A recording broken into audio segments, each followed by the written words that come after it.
এক সময়ের খরস্রোতা সোয়াই নদী দখল দূষণে এখন বিলীনের পথে। বর্ষা মৌসুমেও দেখা মেলে না স্বাভাবিক পানি প্রবাহ। স্থানীয়দের অভিযোগ, কালভার্ট থাকলেও বন্ধ করে দেয়া হয়েছে নদীর গতিপথ। প্রাণ ফেরাতে বিভিন্ন সময়ে মানববন্ধন ও বিক্ষোভ সহ নানা প্রতিবাদ জানিয়ে আসলেও ফলাফল শূন্য। আমি ৩ ফুট পানিতে আমার বাচ্চা নিয়ে পড়ে গেছি আমার বাসার সামনে। পানি মানে আসতে পারে না, নদীতে পানি নামতে পারে না। এই যে বিভিন্ন জায়গায় যার মতো দখল করে নিছে। নদীর মধ্যে কোনো পানি নাই, কোনো কিছু নাই, নদী একদম বাঁধ বানাইছে আর কি। যত চাষাবাদের যত কাজ আছে সবকিছু এই নদী থেকে শেষ হইতো, ওই জিনিসগুলো কিন্তু অলরেডি শেষ।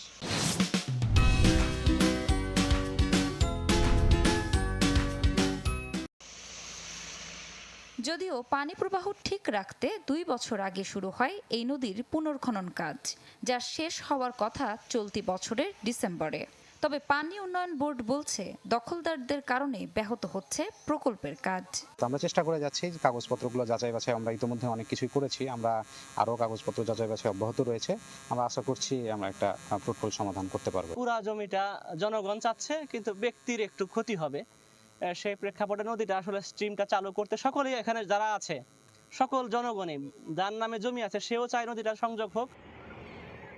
নেত্রকোনায় সোয়াই নদীর ৪৬ কিলোমিটার খননে খরচ ধরা হয়েছে ৪৭ কোটি টাকা।